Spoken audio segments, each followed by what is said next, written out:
Des chasseurs ont pris possession de son terrain illégalement. Viens là, Sam.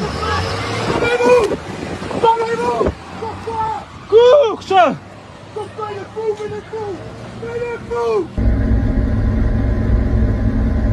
est fou. Appelez les flics. L'édition Vosges Matin, en interrogeant un chasseur, voici ce que celui-ci rapporte aux journalistes.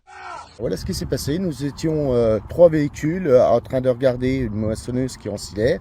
À la fin de son ensilage, une petite compagnie de sangliers est sortie. Nous l'avons filmé. Et pour une raison inconnue, il y a un tracteur qui est venu sur nous, a tapé dans la voiture.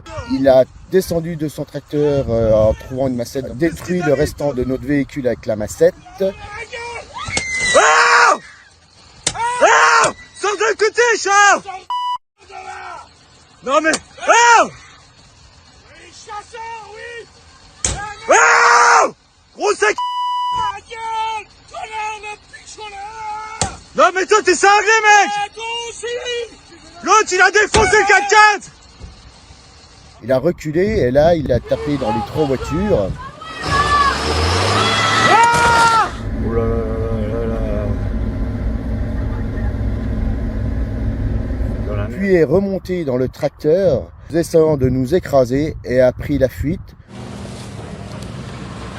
Je me pose la question, pourquoi ce monsieur a réagi comme ça? Je pense qu'il devait vouloir qu'on tire les sangliers, n'ayant pas d'armes sur nous et dans notre voiture, car le décret dit qu'il est interdit de tirer tout gibier dans les champs de récolte. Je cherche toujours une réponse de ce monsieur. Je pense que les 3 véhicules sont hors usage et pauvres. La fille qui était dans le 4x4 a resté dans le 4x4 quand il brisait, quand elle a été poussée. Elle a toujours resté dans le 4x4, elle a sorti vraiment qu'à la fin. Et donc elle était très choquée, elle avait mal partout, elle a fini aux urgences. Vous avez porté plainte? Oui, tout à fait. Le même soir, avec les gendarmes. Excédé devant la répétition des squatteurs de son bien par des chasseurs, cet agriculteur, devant leur présence illégale sur son terrain, décide de faire justice lui-même.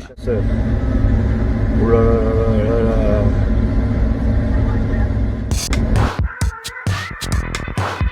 Sur les réseaux sociaux, la vidéo est devenue virale. Face à cette colère de cet agriculteur, de part et d'autre celui-ci a les soutiens d'internautes. Un exemple. Celui de Jacques. Les chasseurs se croient tout permis. Comme cet autre témoignage.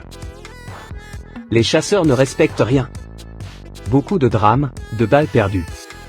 Faudrait faire des alcotests après les repas, sans commentaire.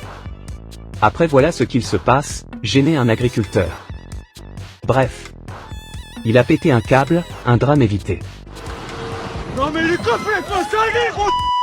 Quant à ce dernier témoignage en faveur pour l'agriculteur, voici la réponse très explicite.